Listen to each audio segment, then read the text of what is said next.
Hi everyone, this is CISL. நான் தான் ஹாஜா மெதீன், உங்களுடைய full stack developer and trainer. அது என்ன ஃபுல் ஸ்டாக் டெவலப்மெண்ட்? நிறைய பேர் வெப் டெவலப்மெண்ட் சொல்கிறாங்க, சில பேர் ஃப்ரண்ட் அண்ட் டெவலப்மெண்ட் சொல்கிறாங்க, சில பேர் பேக்கெண்ட் டெவலப்மெண்ட் சொல்கிறாங்க. சரிங்களா? இந்த மாதிரி நிறையா டெக்னிக்கல் வேர்ட்ஸ் சொல்லி நம்மளை குழப்புறாங்க.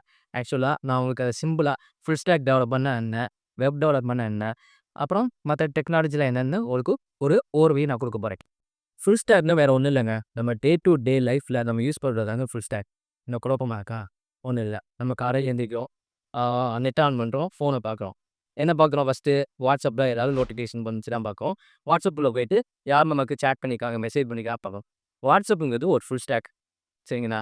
அடுத்து பார்த்தோம்னா இன்ஸ்டாகிராம் போகிறோம். இன்ஸ்டாகிராம்ங்கிறது ஒரு ஃபுல் ஸ்டாக் அப்ளிகேஷன். ரைட், இதெல்லாம் விடுங்க. நம்ம போய்ட்டு க்ரோமுக்கு போகிறோம். க்ரோமில் போய்ட்டு நம்ம இன்ஸ்டாகிராம் யூஸ் பண்ணலாம், நம்ம ஜிமெயில் போய் பார்க்கலாம். சரிங்களா? அதெல்லாம் வெப் ஆப்னு சொல்லுவாங்க. அதுவுமே ஒரு ஃபுல் ஸ்டாக் தாங்க. இவ்வளோ தான் ஃபுல் ஸ்டாக். அடுத்துனா ஸ்டெப் பை ஸ்டெப்பாக அது எப்படி கிரியேட் பண்ணுறாங்க, அதோட லைஃப் சைக்கிள் என்ன அப்படிங்கிறத நம்ம ஃபுல்லாக பார்க்கலாம். டெக்னிக்கலாக என்ன சொல்லுவாங்கன்னா SDLCன்னு சொல்லுவாங்க. SDLC means software development life cycle. அதாவது பார்த்தீங்கன்னா ஒவ்வொருக்கும் ஒரு லைஃப் சைக்கிள் இருக்கும். இப்போ ஒரு பட்டு ப்ளூ எடுத்துக்கங்க, ஒரு பட்டு ப்ளூ விட ஒரு ப்ளூ எடுத்துக்கலாம். அது என்ன, ஒரு லைஃப் சைக்கிள் என்ன? அது ப்ளூவாக ஃபஸ்ட்டு எக்குலேருந்து வெளியில் வரும், அடுத்து லாவாவாக இருக்கும், அடுத்து சாப்பிட்டு சாப்பிட்டு ஒரு ஸ்டேஜுக்கு வந்ததுக்கப்புறம் என்ன ஆகும்? கூட்டு ப்ளூ ஆகும். ரைட்டுங்களா? ஒரு கூடு கட்டி அதுக்குள்ளே இருக்கும். கொஞ்சம் ஆர்டிஸ் பார்த்தீங்கன்னா பட்டர்ஃப்ளை பறந்து போயிடும். அப்போ திரும்ப ஒரு லைஃப் சைக்கிள் ஸ்டார்ட் ஆகும். திரும்ப அது போகணும், இப்படியே தொடரும். இதே தான் நம்ம சாஃப்ட்வேர் டெவலப்மெண்ட் பண்ண போதும்.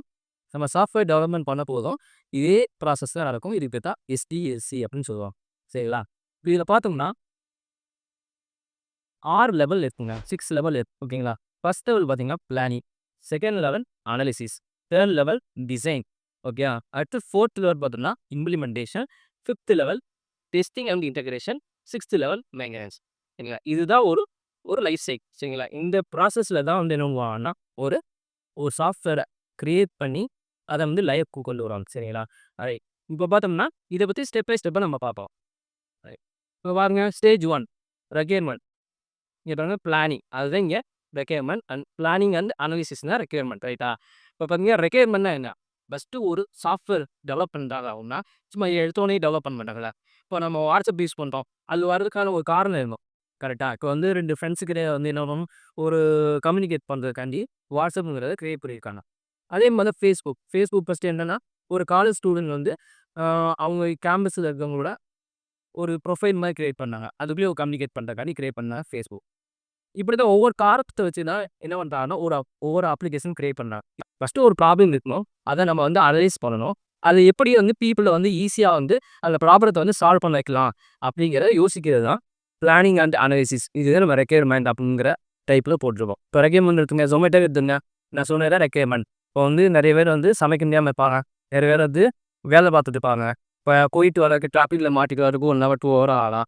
இல்லை நம்ம பிடிச்ச ரெஸ்டாரண்ட் ரொம்ப லாங் டிஸ்டன்ஸ் ரெஸ்டாரண்ட் போயிட்டு வர முடியாத சூழ்நிலை இருக்கலாம். இப்போ என்ன பண்ணுவாங்கன்னா அவங்க டேரெக்டாக நமக்கு கொடுத்துட்றாங்க. இது ஜஸ்ட் சிம்பிள் ப்ராசஸாக முடிச்சு. இப்போ ஒரு பிரச்சனையை சால்வ் பண்ணாங்க. இதுக்கு என்னென்ன ரெக்யர்மெண்ட் வேணும்? ஒரு அப்ளிகேஷன் வேணும், யூஸருக்கான ஒரு அப்ளிகேஷன் வேணும். கரெக்டுங்களா? நம்ம ஆர்டர் பண்ணுறோம். ஆர்டர் பண்ணும்போது யார் போகுது ஆர்டரு? ஹோட்டல்ஸுக்கு போகுது. அப்போ ஹோட்டல்ஸ்க்கும் தனியாக ஒரு அப்ளிகேஷன் வேணும். கரெக்ட்.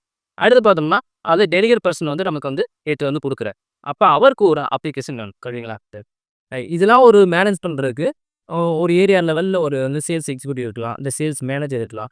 அவர் எப்படிலாம் அந்த ஏரியாவில் இருக்கக்கூடிய ஹோட்டல்ஸ் கரெக்டாக பண்ணுறாங்களா, இல்லை எதுவும் ப்ராப்ளம் வருதா அப்படி பார்க்க மானிட்டர் பண்ணுறதுக்கு ஏரியா லெவலில் இருக்கக்கூடியவங்களுக்கும் ஒரு சாஃப்ட்வேர் க்ரியேட் பண்ணலாம். இப்போ 4 அப்ளிகேஷன் நான் எக்ஸாம்பிள் சொல்கிறேன், இன்னும் கூட நிறையா பண்ணிக்கலாம். இப்போ 4 இந்த விஷயங்களுக்கு ரெக்யர்மெண்ட்ங்கிறது இதுக்கேற்ற மாதிரி எப்படி நம்ம க்ரியேட் பண்ண போகிறோங்கிறதா அடுத்தடுத்து பார்க்குறோம். இது ரெக்யர்மெண்ட் முடிஞ்சு.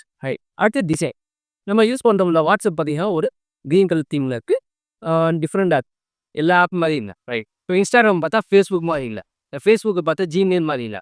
இப்போ ஒவ்வொரு அப்ளிகேஷனுக்கும் ஒவ்வொரு யூனிக் டிசைனில் இருக்குது. சரிங்களா? இப்போ டிசைன் பார்த்தீங்கன்னா அது பேர் UA/UXன்னு சொல்லுவாங்க. UAங்கிறது யூசர் இன்டர்ஃபேஸ், UXங்கிறது யூசர் எக்ஸ்பீரியன்ஸ்.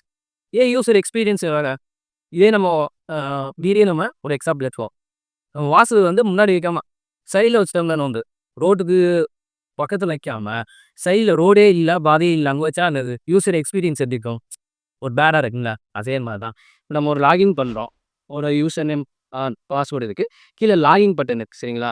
அந்த லாகின் பட்டன் நம்ம கிளிக் பண்ணால் கரெக்டாக கீழே சென்டராக இருந்தால் தான் நம்ம என்னமோ கரெக்டாக கேஸ் பண்ணுவோம். இதே லாகின் பட்டனை ரைட் சைட் கார்னர் வச்சோம்னா அப்படி இருக்கும். இந்த சைடு விட்டோம். சரிங்களா? வச்சோம்னா யூசர் எக்ஸ்பீரியன்ஸ் எப்படி இருக்கும்? பேடா இருக்கும்ல. அதான் யூசர் எக்ஸ்பீரியன்ஸ். இது 2மே சேர்ந்து தான் ஒரு யூஐ, யூஎக்ஸ் டிசைனர் வந்து அந்த ரெக்யர்மென்ட்க்கு ஏத்த மாரி அத டிசைன் பண்ணுவாரு. ஒரு ஃப்ரண்ட் எண்டுக்கு டிசைன் பண்ணுவாரு. அது வந்து எப்படி இருக்கும்னா, கோட் கிடையாது. ஃபுல்லா டிசைன் மட்டும் தான். சரிங்களா? அடுத்து டெவலப்மென்ட். இதுல தான் நம்மளோட ப்ராசஸ் வருது. சரிங்களா? டெவலப்மென்ட்ங்கிறது வந்து 2 வகையா பிரிக்கலாம். Front end and back end. சரிங்களா? இது 2யும் சேர்த்து செய்யப்படுவனா யாரு? Full stack developer. Okay. Front end means நம்ம என்ன பார்க்குறோம்? இப்போ WhatsAppல வந்து நம்ம வந்து WhatsApp ஐகான் இருக்கு. அதுக்கு கிளிக் பண்ணோனே என்ன ஆகுது? உள்ள ஒரு யூஐ வரும். ரைட்?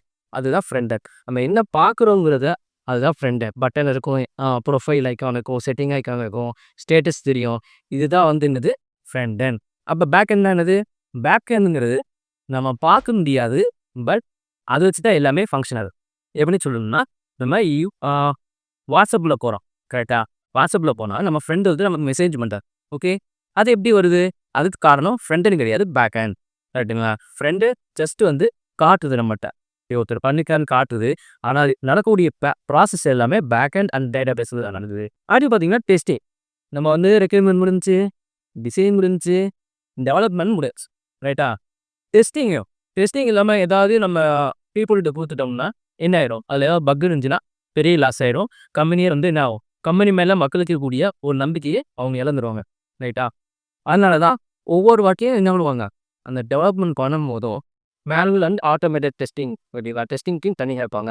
அவங்க எல்லா வகையான டெஸ்ட்டும் பண்ணுவாங்க. இந்த எக்ஸாம்பிள் பார்த்தோம்னா, யூசர் நேம் லாகின்ல வந்து எல்லா வகையான பாஸ்வேர்டு இந்த மாரி குடுத்து பார்ப்பாங்க. எப்படி அலோவ் பண்ணுதா? இல்ல அலோவ் பண்ணலையா? இல்ல நம்ம ஏதாவது ஒரு அன்எக்ஸ்பெக்டடா ஏதோ ஒண்ணு பண்றோம். அப்ப அந்த யூஏ கிராஷ் ஆகுதா இல்லையா? இந்த மாரி நெறையா செக்யூரிட்டி ரீசன்ஸ் எல்லாமே அவங்க வந்து டெஸ்ட் பண்ணுவாங்க. எல்லாத்துலயும் ஓகே ஆயிடுச்சுனா மட்டும் தான் அடுத்த லெவலுக்கு போவோம். அடுத்த லெவல் பார்த்தீங்கன்னா டெப்ளாய்மென்ட். இதுவரைக்கும் எப்படி இருக்குன்னா, அந்த டெவலப்மென்ட் டீம்ல மட்டும் தான் என்ன இருக்கும்? அந்த அப்ளிகேஷன் கையே இருக்கும். மக்கள் வெளில போவார். சரிங்களா? இந்த டெப்ளாய்மென்ட்ங்கிற அந்த லெவல் வரும்போது மட்டும் தான் பீப்பிள் கையில அந்த அப்ளிகேஷன் போய் சேரும். இது எதா இருந்தாலும் ஓகே தான். மொபைல் அப்ளிகேஷனா இருந்தாலும் ஓகே. வெப் அப்ளிகேஷனா இருந்தாலும் ஓகே. மொபைல் அப்ளிகேஷன்னா நம்ம ஆண்ட்ராய்டு, ஐஓஎஸ்ல நம்ம என்னமோ Play Storeல போயிட்டு டவுன்லோட் பண்ணி யூஸ் பண்றது தான் மொபைல் அப்ளிகேஷன்.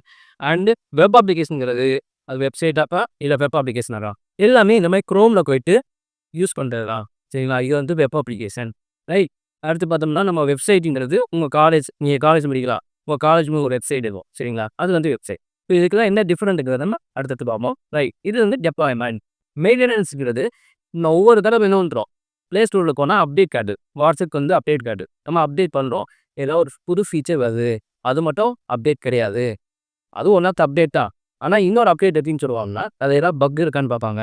இல்ல செக்யூரிட்டி இஷ்யூஸ் இருக்கான்னு பார்ப்பாங்க. அதாவது இம்ப்ரூவும் பண்ணுவாங்க. மெயின்டனன்ஸ் மீன்ஸ் இப்போ வந்து ஒரு 10,00,000 பேர் யூஸ் பண்ணுவாங்க ஸ்டார்ட்டிங்ல.